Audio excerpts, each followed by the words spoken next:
Accident and Emergency Unit of the Barau Diko Teaching Hospital in Kaduna is filled with victims of the accidental airstrike carried out by the Nigerian Army.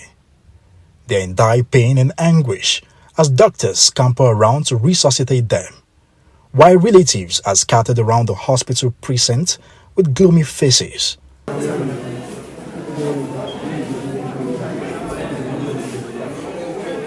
A family member of one of the victims tells Arise News outside the hospital premises that tens of people died on the spot, with many villagers estimating it at over 50 persons killed. According to him, two blasts rocked the gathering on Sunday night. The first strike killed more women and children, while the second claimed the lives of those who went to rescue injured victims. Over 85 persons died. We brought 66 injured persons to this hospital. More children were among those killed. From what we gathered, more children and youths died. The youths that went to rescue injured victims were killed in the second blast.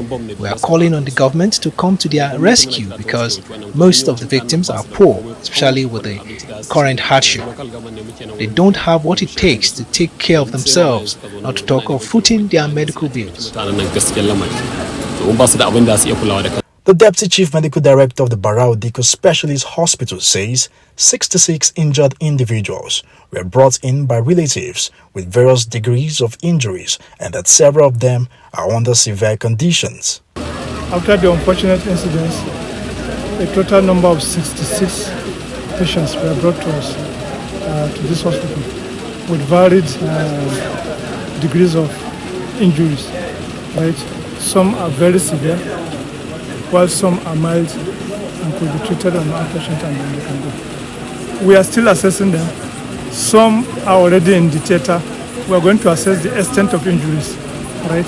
Some have very blunt abdominal injuries. Some have lacerating abdominal injuries with so much massive bleeding. Some have some very bad fractures. Right? Some have certain other injuries that we are going to assess. Some have been taken to the theater. It is after that assessment then we will now determine the extent of the injury. Meanwhile, the Kaduna State government says it will take responsibility for the treatment of the victims and all the logistics.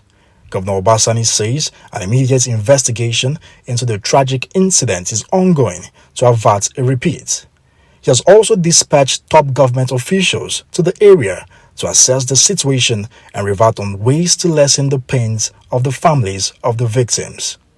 Meanwhile, the Igabi community remains a hard-to-reach area that's inaccessible to journalists due to the previous activities of terrorists in the community that has also seen the military intensifying its bombings there. Nisi Gabriel, Arise News.